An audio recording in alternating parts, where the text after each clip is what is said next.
Well, it's Monday morning. We're going to continue to work on the combine and the draper head and the corn head and all that good stuff this week. But first we got to run over to the other place and get an auger. We sold a bunch of grain. We're still sitting on all kinds of grain from last fall, but it's time to get her moved. So I got my boy Henry helping me today, so you'll see him in and out of some of these videos.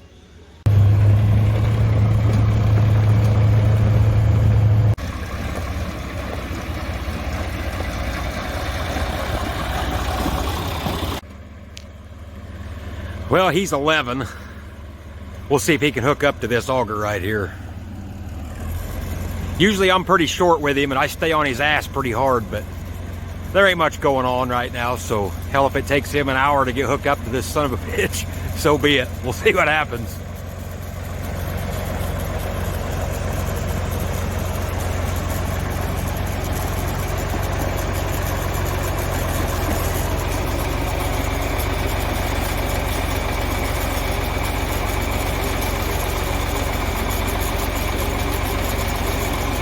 Need me to raise it up a little?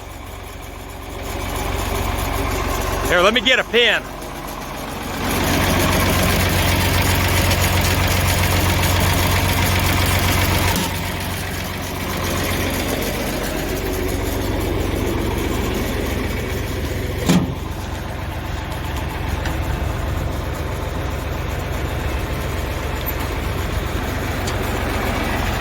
All right, think you can do that?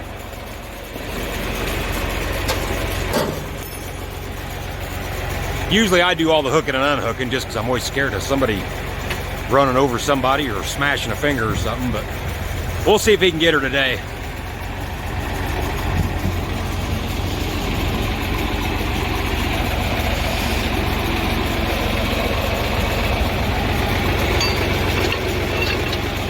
God damn, look at that. Gonna have to put you on the payroll maybe. All right, put it in park for a second.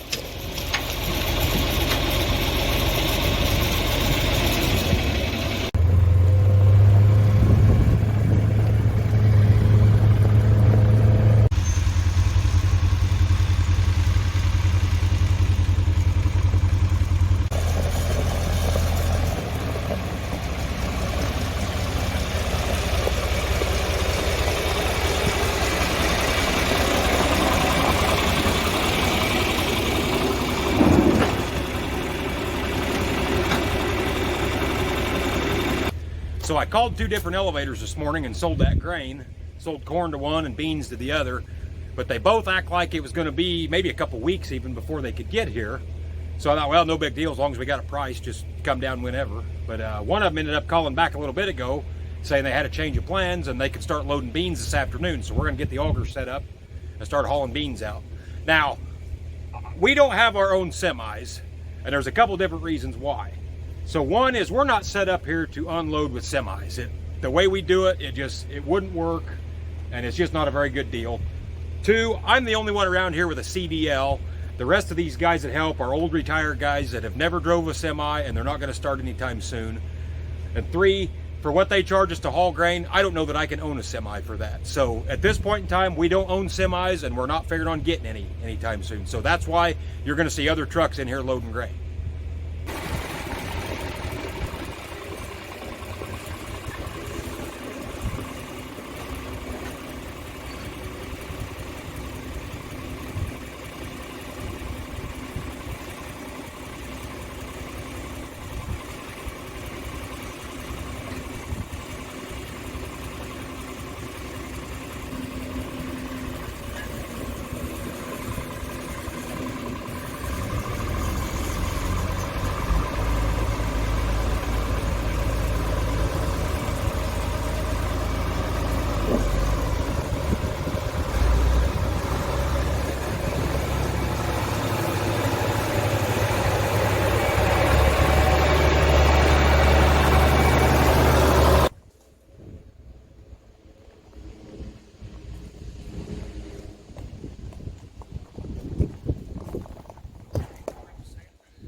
Well, looks like we got the auger set up just in time for maybe a little rain shower to move in. I ain't looked at any radar, but pretty good chance of storms this afternoon, so that must be them right there. Jesus criminy, it's fucking hot outside. Just sat in here in the fucking combine with the air conditioner on. Man, it's getting ready to rain. That fucking shit there I just showed you a little bit ago, it's getting real dark now, so. Now this damn combine, it's about out of fuel. I'm getting tired of it bitching at me every time I fucking start it and go to move it. It keeps beeping, telling me it's about out of fuel, so I'm gonna go ahead and fill the fucker up and be done with it. But yeah, the old rain clouds are getting pretty dark back here. I tell you, we don't need any rain. I'd just as soon send this shit to you guys that need it, but I guess I can't pick and choose, so whatever.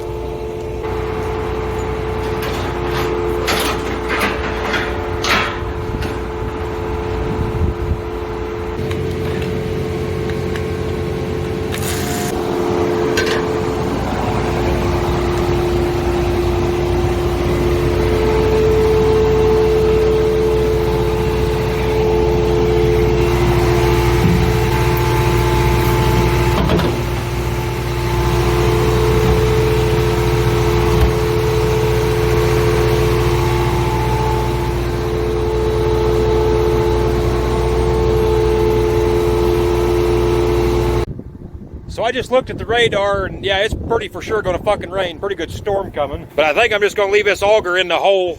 There ain't no grain in it. I mean, it's gonna fill all this shit up with water, but I'll just leave the fucker in there and then scoop it all back out when we're done. There ain't nothing you can do about it, because it's gonna fill that hole right there up with water. So fuck it, either way I'm gonna have to scoop it out. So.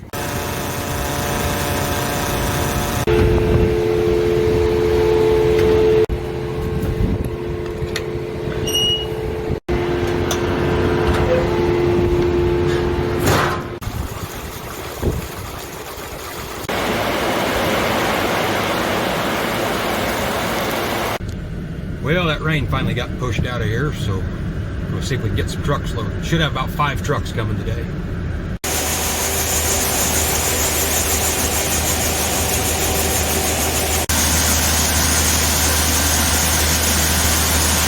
All right, so we're gonna start on the corn head here, going through some maintenance on it. We're gonna start out here on the gathering chains. I'll show you, we gotta set the tension on them or check the tension and see if they need adjusted. Okay, so these gathering chains here, you got to set the tension on them. You don't want them flopping and running loose.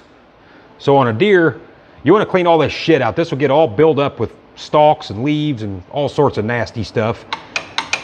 But on that sleeve right there, you want 3/16 of an inch gap right there. So I always find me a washer that measures 3/16 of an inch, stick her right in there. So that one there is in spec.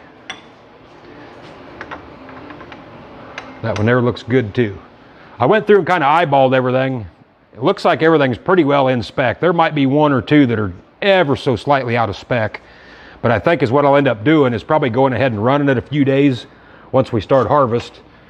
And then I'll check it some morning before we go to the field and see if anything's changed. But as of right now, everything looks like it's in pretty good shape. And to adjust them, back the jam nut off, get all that stuff loose, then you either turn that bolt in or out depending on if you're too tight or too loose. So it's a pretty simple process. Next, we're going to go through and grease the slip clutches.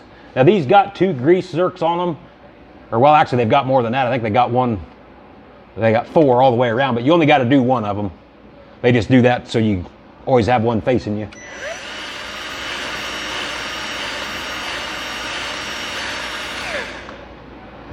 Be 1 of them on every row.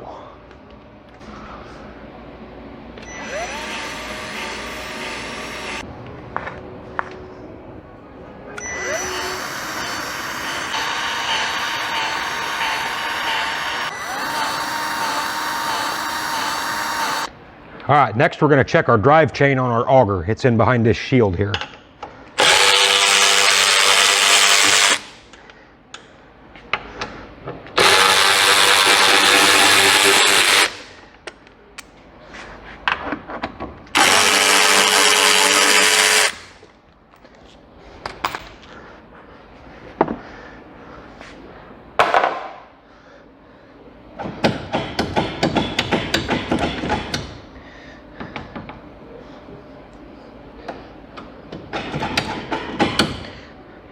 Yeah, he looks like he could be tightened up a little bit.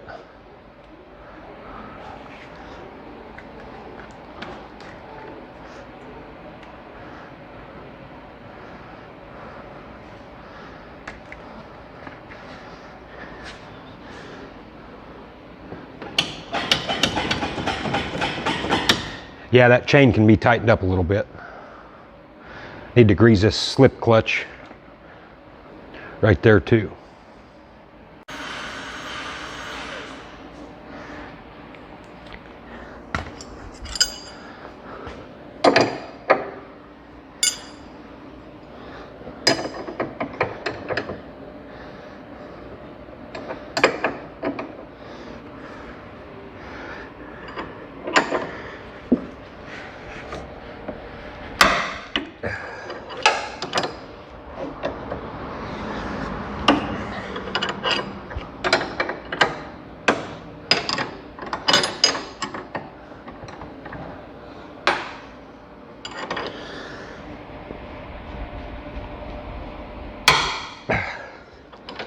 These son of a bitches can be a knuckle breaker if you ain't careful.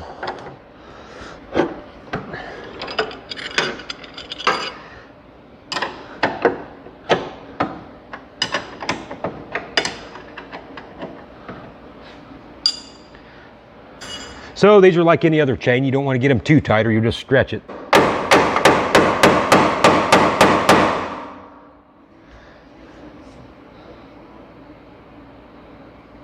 Yep, that'll do it.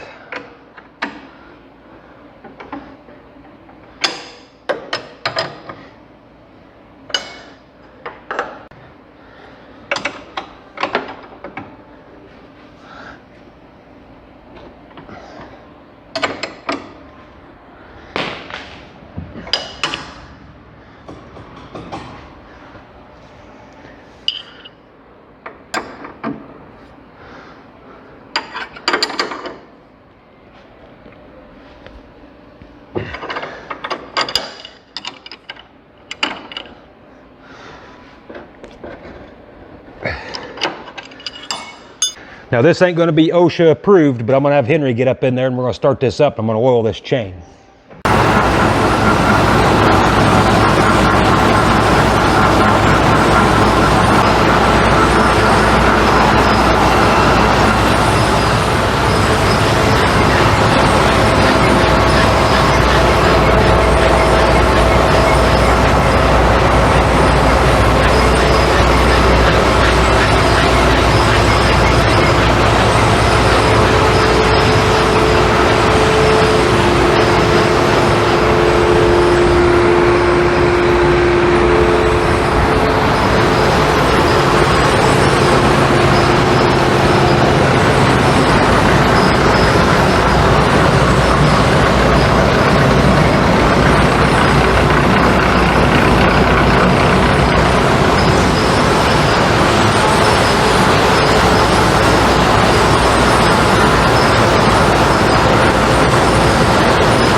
So I hadn't had a chance to walk around that combine with everything running, really, because you got to be in the seat for the head to run. Now the separator you can get out and walk around, but I just hadn't done it yet.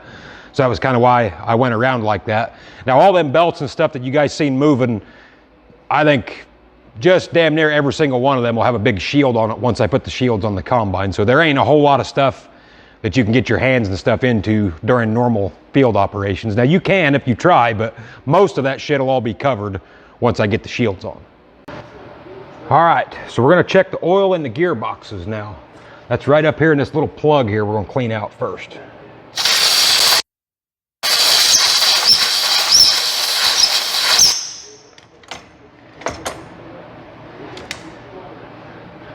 Got one of them plugs on every row. That's for the gearboxes that drives that whole row unit, your snapping rolls and everything.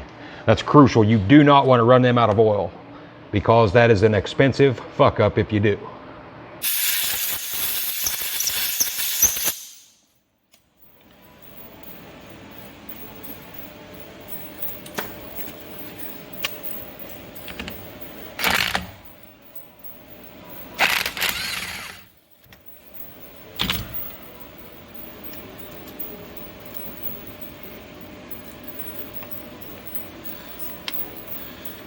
For those of you that was familiar with the old John Deere corn heads, they took corn head grease. That was a special type of grease that you had to put in a grease gun. Then you crawled underneath and pumped it in a grease zerk until that grease come out the top of that plug. That's how you knew it was full. But these new ones, these just take regular hydraulic oil, so it's a lot better deal. So yep, we just go all the way down through there, one on every row. All right, I'm gonna take this cover off and check this chain inside here. There's a chain that runs in there in oil. So we'll check the tension on the chain and make sure it's got plenty of oil in it.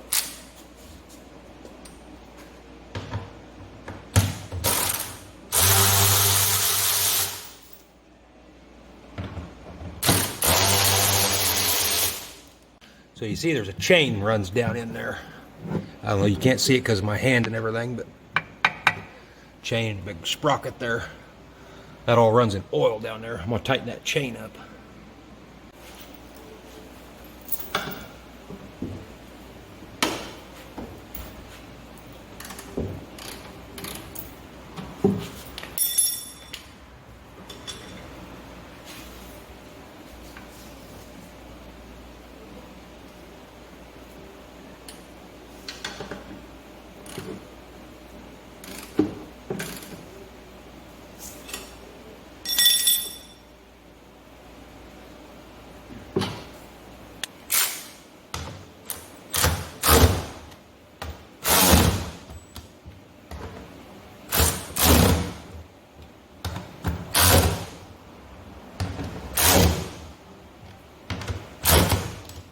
Next, we got to check the oil in here. All you do is back this plug out, see if oil runs out. I know there's oil in there because I seen it when I had the inspection cover off. And it ain't the end of the world on these things if they don't have oil in them, because I had a chain break in there one time, and Deere said then when we put it all back together, because it was on an old style corn head, we had to put a new seal all around it and different shit, and they said run it for a couple days with no oil in it until that seal gets dry. So we did, and it doesn't hurt nothing. So I don't really know why they run these in oil, but they don't have to. So that's pretty much it for the corn head. We've pretty much done everything we can do to it and what needed done to it. Really not much to one of them. So we're gonna get it out of here. It's getting late in the day, we'll probably quit for the day. Get the corn head out of here, hopefully get the draper on tomorrow, start going through it and checking it over. So here's one part of the farm I've never showed you guys, the old goat herd. That one back there, she had babies a few days ago. We're just starting to get a few more kids, but we got 56 head now. And we're slowly transitioning over to all boar goats. There's a few crossbreeds in here right now. But we're trying to get over to more boars than anything. These two little guys here was born about 3 days ago, I read.